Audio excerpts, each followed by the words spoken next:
విద్యార్థులు ఇంతవరకు simple పాస్తో dairy రాయడం కూడా నేర్చుకున్నారు. అంటే మీరు నిన్న చేసిన యాక్టివిటీస్ని పేపర్పై పెట్టగలిగారు. ఇక మీ యాక్టివిటీస్ కేవలం ఒక సెంటెన్స్కే పరిమితమైంది. అంటే నేను మార్కెట్కి వెళ్ళాను, నేను కాలేజ్కి వెళ్ళాను అంటారే కానీ మార్కెట్లో ఏం జరిగింది, కాలేజీలో ఏం జరిగింది అన్న విషయాలు ఎదుటి వాళ్ళ కళ్ళ ముందు కనబడేటట్టుగా మీకు చెప్పడానికి రాదు. అలా చెప్పాలి అంటే మీకు కంజంక్షన్స్ కావాలి. Conjunctions are used to connect the sentences. అంటే ఒక సెంటెన్స్ని ఇంకో సెంటెన్స్ని కలపడానికి ఈ కంజంక్షన్స్ కావాలి.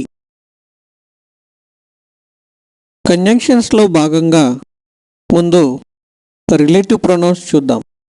ఈ రిలేటివ్ ప్రొనౌన్స్ కూడా కంజంక్షన్స్ పాత్ర వహిస్తాయి.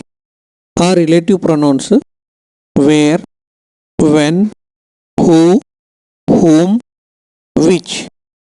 వేర్ అనగా మనకు సాధారణంగా వచ్చే అర్థం ఎక్కడ, కానీ ఒక సెంటెన్స్ని ఇంకో సెంటెన్స్ని కనెక్ట్ చేసే ప్లేస్లో ఇది అక్కడ అని వస్తుంది. I went to the place where I fell down. నేను ఏ ప్లేస్లో అయితే పడ్డానో అక్కడికి వెళ్ళాను.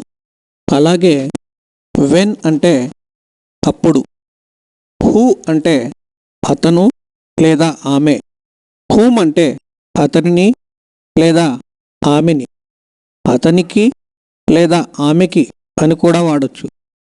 విచ్ అంటే దానిని లేదా దానికి అనే అర్థాలు ఇస్తాయి ఈ రిలేటివ్ ప్రొనౌన్స్గా. ఈ రిలేటివ్ ప్రొనౌన్స్ని చిన్న చిన్న సిచ్యువేషన్స్ని చూపెట్టడానికి వాడవచ్చు. ఇక్కడ ఒక ఉదాహరణ చూద్దాము. ఐ కేమ్ టు ఇన్స్టిట్యూట్ అన్నారు, కానీ ఇన్స్టిట్యూట్లో ఏం జరిగిందో మీకు చెప్పడానికి రాలేదు. ఈ రిలేటివ్ ప్రొనౌన్స్తో అక్కడ సిచ్యువేషన్ని చూద్దాం. I came to institute where I saw my sir.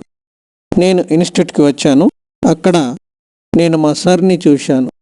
Who was at his table. అతను తన టేబుల్ వద్ద ఉన్నారు. హూమ్ అతనికి. I showed my diary. నేను నా డైరీ చూపించాను. వెన్ అప్పుడు. He checked up all my mistakes. అతను నా తప్పులన్నీ చెక్ చేశాడు. And guided me properly. నాకు సరిగ్గా మార్గదర్శనం చేశాడు. ఇక్కడ ఇన్స్టిట్యూట్లో జరిగిన సిచ్యువేషన్ని మీ ముందు చెప్పగలిగాను అంటే ఈ రిలేటివ్ ప్రొనౌన్స్ కనెక్టివిటీ ద్వారానే చెప్పగలిగాను. అలాగే మరొక ఉదాహరణ చూద్దాము. I went to bank where I saw a clerk. నేను బ్యాంకుకి వెళ్ళాను, అక్కడ ఓ క్లర్క్ని చూశాను. Who asked me my passbook. అతడు నా పాస్బుక్ అడిగాడు. హూమ్ అతనికి. I gave my passbook and withdrawal form. అతనికి నేను నా పాస్బుక్ మరియు విత్డ్రాల్ ఫామ్ని కూడా ఇచ్చాను. వెన్ అప్పుడు. He gave me A token to collect the money from the cash counter. అప్పుడు అతను నాకు టోకెన్ ఇచ్చాడు క్యాష్ కౌంటర్ నుండి మనీ కలెక్ట్ చేసుకోవడానికి. ఇక్కడ బ్యాంకులో జరిగిన సన్నివేశాన్ని మీకు చెప్పగలిగాను ఈ రిలేటివ్ ప్రొనౌన్స్ ద్వారా. ఇక మనం ఇప్పుడు కంజంక్షన్స్ని చూద్దాం. ఈ కంజంక్షన్స్ ఇలా ఉన్నాయి. బట్, కానీ, బికాజ్, ఎందుకనగా, ఆల్దో, అయినప్పటికీ, ఐదర్ ఆర్, ఇది కానీ అది కానీ, నైదర్ నార్, ఇది కాదు అది కాదు, బోత్ అండ్, ఇది మరియు అది, నాట్ ఓన్లీ బట్ ఆల్సో, ఇదియే కాదు అది కూడా, దట్స్ వై, అందువల్ల, అదర్వైజ్, లేనట్టయితే, మీన్ వైల్ ఇంతలో, వైల్ ఆ సమయంలో, యాజ్ సూన్ యాజ్ అయిన వెంటనే, యాజ్ ఇఫ్ అయినట్టుగానే, సో లాంగ్ యాజ్ ఉన్నంత వరకు, యాజ్ ఆ కారణంగా. ఇవి కంజంక్షన్స్. వీటితో మనం సిచ్యువేషన్ని ఇంకా ఎదుటి వాళ్ళ కళ్ళకు కనబడేటట్టుగా చూపించవచ్చు. ఇప్పుడు కొన్ని కంజంక్షన్స్ గ్రూప్గా తీసుకొని సిచ్యువేషన్స్ డెవలప్ చేద్దాం. ఇప్పుడు బట్, బికాస్, ఆల్దోతో ఒక రీజనింగ్ ఎలా చూపించవచ్చో చూద్దాం. I went to my friends house. నేను మా ఫ్రెండ్ ఇంటికి వెళ్ళాను. బట్ కానీ, హీ వాజ్ నాట్ దేర్. అతను అక్కడ లేడు. ఆల్దో అయినప్పటికీ, I waited for him for 10 minutes. నేను అతని కొరకు 10 నిమిషాలు వెయిట్ చేశాను. బికాస్ ఎందుకంటే, he phoned me to come to his house. అతడు తన ఇంటికి రమ్మని ఫోన్ చేశాడు. ఇక్కడ చిన్న రీజన్ని చూపెట్టాం బట్, బికాస్, ఆల్దో ద్వారా.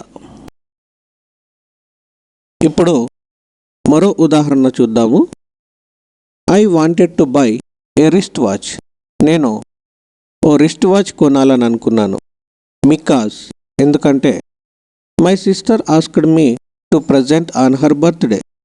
మా సిస్టర్ తన బర్త్డే రోజు ప్రజెంట్ చేయమని నన్ను అడిగింది. బట్ కానీ, I had no enough money. నా దగ్గర సరిపోయినన్ని డబ్బులు లేకుండా. ఆల్దో అయినప్పటికీ, I bought a watch in my friend shop on credit and I presented her. నేను మా ఫ్రెండ్ షాప్లో ఒక వాచ్ని ₹1 కొన్నాను మరియు ఆమెకు ప్రజెంట్ చేశాను. ఇప్పుడు మరో ఉదాహరణ చూద్దాము. It was raining heavily. అప్పుడు విపరీతంగా వర్షం పడతా ఉంది. ఆల్దో అయినప్పటికీ, I went to college hastily on foot. అయినప్పటికీ, నేను గబగబా నడుచుకుంటూ కాలేజీకి వెళ్ళాను. That without umbrella. అది కూడా గొడుగు లేకుండానే. బట్ కానీ, టు మై సర్ప్రైజ్, నేను ఆశ్చర్యపడే విధంగా, there were no students in the college. అక్కడ కాలేజీలో ఏ విద్యార్థులు లేరు. బికాజ్ ఎందుకంటే, I remembered it was Sunday. అప్పుడు గుర్తొచ్చింది నాకు ఆ రోజు ఆదివారం అని. ఇప్పుడు మరికొన్ని కంజంక్షన్ చూద్దాము. ఐదర్ ఆర్, ఇది కానీ అది కానీ. నైదర్ నార్, ఇది కాదు అది కాదు. బోత్ అండ్, ఇది మరియు అది. నాట్ ఓన్లీ బట్ ఆల్సో, ఇదే కాదు మరియు అది కూడా. వీటిని చాయిస్లో మనం చెప్పుకుంటాము. కొన్ని ఉదాహరణలు చూద్దాము. I started to go to college. నేను కాలేజీ వెళ్ళడానికి బయలుదేరాను. వెన్ అప్పుడు, my mummy called me to take either idli or vada. మా అమ్మ నన్ను పిలిచింది ఇడ్లీ కానీ వడ కానీ తిని వెళ్ళమని. But I had neither idli నార్ వడ. కానీ నేను ఇడ్లీ తినలేదు, వడ తినలేదు. బికాస్ ఎందుకంటే, all my friends stood out side for me and it was the time to go to college. మా ఫ్రెండ్స్ అంతా నా కొరకని బయట నించున్నారు. కాలేజ్ వెళ్ళడానికి టైం కూడా అదే కనుక నేను ఏదీ తినలేదు అని ఇక్కడ చెప్పగలిగాం ఐదర్ ఆర్, నైదర్, నార్ సహాయంతో. ఇక్కడ మరో ఉదాహరణ చూద్దాము. I came to institute. నేను ఇన్స్టిట్యూట్కి వచ్చాను. వేర్ అక్కడ, వన్ ఆఫ్ మై బ్యాచ్మేట్స్, నా బ్యాచ్మేట్స్లో ఒకతను, asked me to give him either pen or pencil. నన్ను అడిగాడు పెన్ను కానీ పెన్సిల్ కానీ ఇవ్వమని. But I gave him neither pen nor pencil. కానీ నేను అతనికి నా పెన్ను ఇవ్వలేదు, నా పెన్సిల్ ఇవ్వలేదు. Because is a pilfer. ఎందుకంటే అతను దొబ్బుకుపోయేవాడు. ఇక్కడ బోత్ అండ్ వాడి చూద్దామా. I gave him both pen and pencil. అతనికి నేను పెన్ను మరియు పెన్సిల్ కూడా ఇచ్చాను. ఇక నాట్ ఓన్లీ బట్ ఆల్సో వాడి చూద్దాము. I gave him not only pen but also pencil. నేను అతనికి పెన్నే కాదు పెన్సిల్ కూడా ఇచ్చాను అని చెప్పగలుగుతున్నాము both and not only but also ద్వారా. ఇక ఇప్పుడు that's why, otherwise, meanwhile అనే కంజంక్షన్స్ చూద్దాము. దట్స్ వై ప్లేస్లో సో కూడా వాడుకోవచ్చు. ఇక ఉదాహరణలోకి వెళ్దాము. I had severe headache. నాకు విపరీతంగా తలనొప్పి ఉండింది. దట్స్ వై, అందువల్ల. I went to a hospital.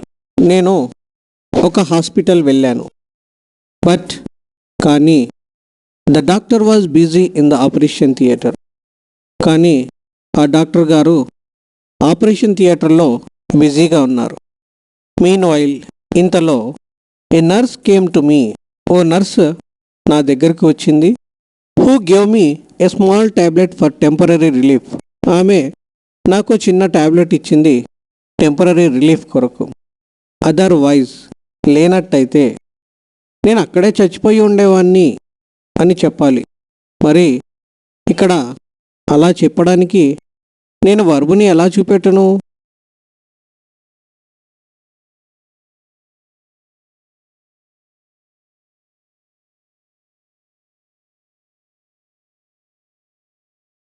Otherwise తర్వాత మనం ఏ వాక్యమైతే ప్రయోగిస్తామో ఆ వాక్యం subject plus would have plus V3 అనే ఫార్మేషన్లో ఉండాలి. ఇలా జరిగి ఉండేది అన్న మీనింగ్ తీసుకొస్తుంది ఆ స్ట్రక్చర్. సాధారణంగా లేకపోతే అనే మాటని ఎప్పుడైతే చెప్తామో దానికి నెక్స్ట్ సెంటెన్స్ తప్పనిసరిగా ఈ స్ట్రక్చర్లోనే ఉండేటట్టుగా చూసుకోవాలి. ఇప్పుడు వాక్యాన్ని ఇలా రాసుకోవచ్చు. Otherwise I would have died there only. లేకపోతే నేను అక్కడే చచ్చి ఉండేవాడిని అన్న మీనింగ్ తీసుకొస్తుంది ఈ వాక్యం. మరో ఉదాహరణ చూద్దాము. I thought to learn English. నేను ఇంగ్లీష్ నేర్చుకుందాం అనుకున్నాను. That's why I inquired all my friends about a good institute. అందువల్ల నేను మా ఫ్రెండ్స్ అందరినీ ఎంక్వైరీ చేశాను ఒక మంచి ఇన్స్టిట్యూట్ గురించి. Meanwhile my friend suggested me to join in LIMS classes. ఇంతలో నా ఫ్రెండ్ నాకు సలహా ఇచ్చాడు లిమ్స్ క్లాసెస్లో జాయిన్ కమ్మని. బికాజ్, ఎందుకంటే he watched some students speaking good English. అతడు కొంతమంది విద్యార్థులు మంచి ఇంగ్లీష్ మాట్లాడుతుండడం గమనించాడు. Otherwise I would have join some other institute. లేకపోతే నేను వేరే ఏదైనా ఇన్స్టిట్యూట్లో జాయిన్ అయి ఉండేవాడిని. ఇక మనం మరో కంజంక్షన్ చూద్దాము. As if. యాజ్ ఇఫ్ అంటే అయినట్టుగానే. దీన్ని యాజ్ దో అని కూడా చెప్పుకుంటారు. ఇప్పుడు ఉదాహరణ చూద్దాము. You are talking as if you are my master. నీవు ఎలా మాట్లాడుతున్నావంటే నీవు మా మాస్టర్ అయినట్టుగానే మాట్లాడుతున్నావు. You are talking as if you don't know anything. నువ్వు ఎలా మాట్లాడుతున్నావంటే నీకేం తెలియనట్టుగానే మాట్లాడుతున్నావు అని యాజ్ ఇఫ్ని మనం కంజంక్షన్గా వాడుకుంటాం. మరో కంజంక్షన్ చూద్దాము. So long as. దీన్ని యాజ్ లాంగ్ యాజ్ అని కూడా చెప్పుకుంటారు. సో లాంగ్ యాజ్ అంటే అయినంత వరకు లేదా ఉన్నంత వరకు అనే మీనింగ్కి దీన్ని వాడతారు. So long as I was there she went on laughing. నేను అక్కడ ఉన్నంత వరకు ఆమె నవ్వుతూ ఉండింది. So long as she was with him he forgot everything. ఆమె అతనితో ఉన్నంత వరకు అతడు అన్నీ మర్చిపోయాడు. So long as I was in the class I felt sleepy. నేను క్లాస్లో ఉన్నంత వరకు నాకు నిద్రొచ్చింది. ఇక చివరగా మరో కంజంక్షన్ చూద్దాము. యాజ్ అంటే ఆ కారణంగా. As I was busy I didn't go there. నేను బిజీగా ఉన్న కారణంగా నేను అక్కడికి వెళ్ళలేదు. As she came there they decided to ask her opinion. ఆమె అక్కడికి వచ్చిన కారణంగా వాళ్ళు ఆమె అభిప్రాయం అడగాలనుకున్నారు. As there was Diwali sir declared holidays. Diwali ఉన్న కారణంగా సార్ హాలిడేస్ డిక్లేర్ చేశారు. As he got the chance he utilized. అతనికి అవకాశం వచ్చిన కారణంగా అతడు వాడుకున్నాడు.